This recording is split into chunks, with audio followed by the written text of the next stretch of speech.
मार्कंडेय ऋषि ने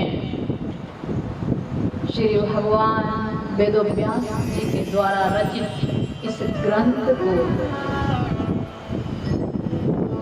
चारों वेदों का ध्यान अध्ययन करने के बाद 6 शास्त्रों को समझने और पढ़ने के बाद उस पर विचार मंथन करने के बाद और सभी पुराणों का भी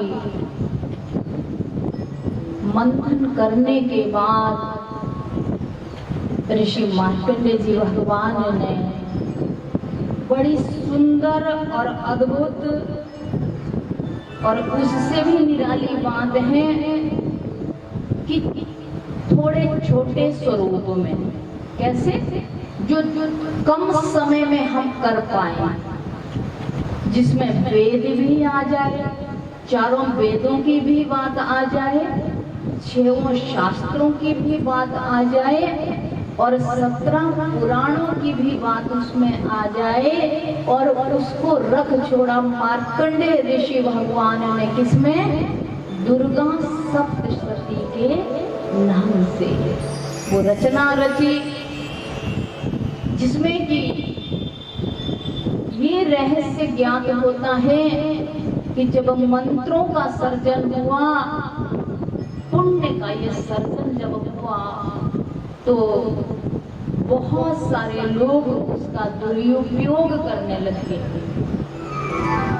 क्या करने लगे? दुरुपयोग करने लगे।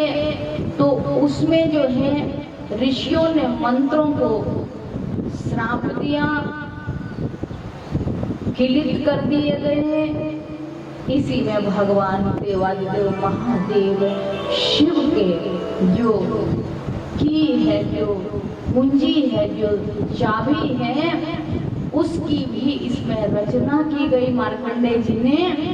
और कहीं भी नहीं है ये, और कहीं भी नहीं है ये बात, किसी भी ग्रंथ में नहीं है। वो जो चाबी है, जो ताले लगा दिए गए, जिन मंत्रों का दुरुपयोग किया बहुत से लोगों ने, आप 6 दिन से कथा में सुन रहे हैं कि बहुत सारे दैत्यों ने जब तपस्या की, उन मंत्रों का जाप किया, उन श्लोकों के पाठ किए, अनन्य भाव से निष्ठा से जब तपस्या की तो वरदान प्राप्त किया।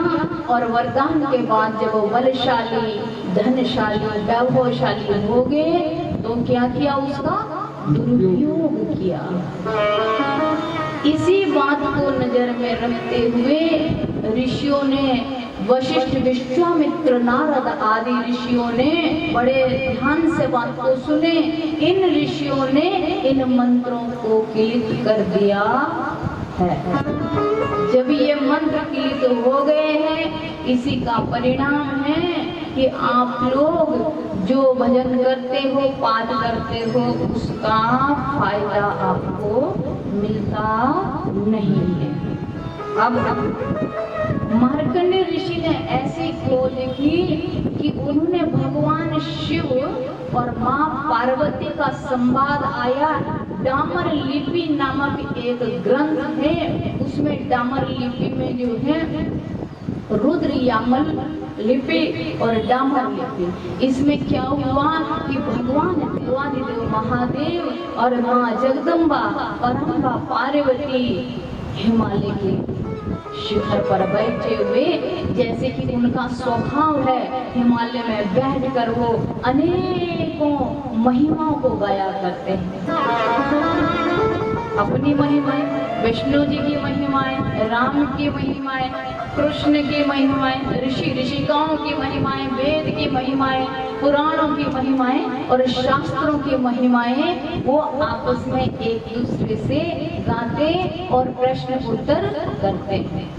यहाँ हमें एक बात और भी समझनी चाहिए कि दंपति जीवन के लिए माँ पार्वती और भगवान देवादिदेव महादेव जो कि मृत्यु के देव हैं, मृत्यु लोक के देवता कौन है? भगवान देवों के देव महादेव। तो मनुष्य को ये सिखाते हैं कि दंपति जीवन में अगर आ जाएं तो पति पत्नी को ज्यादा समय कार्य भी कीजिए, सारा कुछ भी कीजिए, इस संसार को भी चलाए, लेकिन एक टाइम ऐसा फिक्स कीजिए कि चर्चाओं का विषय हमारे ग्रंथ पुराण और भगवान की महिमाओं का गुणगान करना चाहिए। उन्होंने ये संदेश दिया है आप सभी को कि आपस में पति पत्नी जो दंपति हैं वो क्या करें, ईश्वर की महिमाओं का गुणगान गाएं। और ऐसा ही एक गुप्त रहस्य जो है माँ पार्वती और भगवान देवादिदेव महादेव इन ग्रंथों में रुद्र यामल और डामर लिपि आदि में आपस में संवाद करते हैं और कुछ मंत्रों को जो किलित कर दिए गए हैं वो कैसे खुलेंगे उसकी चाबी का पता उसमें दिया गया है। इसीलिए माँ पराम्बा की खोज में जो साधक रहे हैं, जो ऋषि मुनि रहे हैं, वो अंत का जो है भेद कुछ न कुछ पा जाते हैं। तो ये जो चाबी है जिससे मंत्र खिले हुए मंत्र किलित मंत्र खुल जाते हैं, ये उनके पास आ जाते हैं। और कुंजिका स्त्रोत के नाम से प्रसिद्ध ये स्तुति है, मंत्रों को एकत्र किया गया है। लेकिन दुर्भाग्य एक और है कि जो दुर्गा सप्तशती आज हमको बाजार में मिलती है उसमें ये चाबी पूरी नहीं है, उसमें से कुछ छल्ले छुपा दिए गए हैं। तो वो हमें सद्गुरुजनों के चरणों से ही प्राप्त होते हैं, उनकी कृपा, उनके अनुग्रह और उनकी सेवा सिमरन से ही हमको प्राप्त होते हैं। ऐसे ये किताबों में अब नहीं रहे। तो ये जो कुंजी है इसको कुंजिका स्त्रोत के नाम से हम जानते हैं। इसका जो पाठ हम करते हैं तो जितने भी किलित मंत्र हैं वो खुल जाते हैं। अब ये मंत्र तो खुलते ही खुलते हैं, लेकिन हमारी जो भीतर की जो साधनाएं हैं वो हमारे इन मंत्रों के द्वारा क्या खुलता है, चक्र खुल जाते हैं। एक लाइटिस्ट जो चक्र आपके भीतर है, मूलाधार चक्र, स्वादिष्ठान और मणिपूरक नाभि कुंड में जहाँ अमृत भी एकत्र किया जा सकता है। हमारे शास्त्राधार में जहाँ माँ जगदम्बा, पराम्बा और भगवान सदाशिव एक ज्योति के रूप में विराजते हैं और अमृत कलश को लिए हुए जब हम इनको भजते हैं तो धीरे धीरे हमारे इस शीश के भीतर जहाँ वाहिनियों में जहाँ एक कमलासन के ऊपर, कमल दल के ऊपर भगवान शिव और शिवानी के हाथों में वो कमल कुंज जैसा जो अमृत कलश है वो धीरे धीरे टेढ़ा होता चला जाता है और हमारे भीतर स्रावित होना शुरू करता है। कल मैंने नियमों की बात आपको बताई थी कि श्रीमद् देवी भागवत में छठा दिन जो है वो नियमों का पालन, यानी कि छठे दिन की कथा में आप ये संकल्प कर लें कि हमें जो शास्त्र है, पुराण है, जो ग्रंथ है, इनकी जो आज्ञा है वो हमें माननी है। क्योंकि शास्त्र पुराण वेद की आज्ञा के विरुद्ध जो कर्म करता है उसका किया हुआ कोई भी पुण्य फल का कुछ लाभ मिलता नहीं है। हम इस बात को जानेंगे और उस साधना से, उस प्रयोग से हम संसार की बड़ी से बड़ी वस्तु, बड़ा सा बड़ा कर्म उसको हम आराम से कर लेते हैं और एक दिन हम शिव शक्ति के स्वरूप में परिवर्तित हो जाते हैं। जिसको 5 प्रकार की मुक्तियां बताई हैं, सालोक्य, सानिध्य, सानुज्य, साप्राप्य, ये जो मुक्तियां हैं ये हमें धीरे धीरे हमारी पदवी की तरफ ले जाती है। क्योंकि मनुष्य का जो ये रथ है ये मिला तो उसी के लिए है। इसलिए बार बार कथाओं का ये आयोजन होता इसलिए है कि हम भूल गए हैं संसार के कार्यों में, जिंदगी को, अपने आप को ही भूल गए हैं कि मैं कौन हूँ।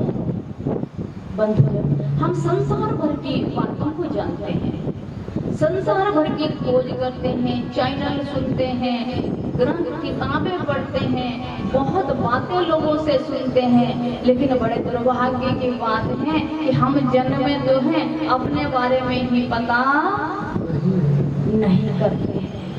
सबसे पहले हमारा ध्यान कहाँ होना चाहिए कि हम हैं कौन। जब हमें ये पता होगा हम कौन हैं, तो हम अपनी वैल्यू को समझेंगे, और जब वैल्यू को समझेंगे तो हम वही कर्म करेंगे जो मुझे करने योग्य है। तो इसी तरह से आज की कथा का जो विषय है बहुत सावधानी का विषय है। सप्त श्लोकी कहा जाता है, यानी कि 7 श्लोक, सप्त रत्न कहे जाते हैं, यानी 7 रत्न। एक तो तिथि महातिथि कहलाती है, ये जो अंक है ना, अंक 7 दिवस, वो महान कहलाते हैं। सप्त लोक है, सप्त ऋषि है, सप्त चक्र है। तो इस भांति से जो सप्तशती के नाम से महा ऋषि मार्कंडेय जी ने श्री मां परांबा के निकट पहुंचने का एक साधन और मार्ग बनाया, जिसको ग्रंथ को कहा दुर्गा सप्तशती।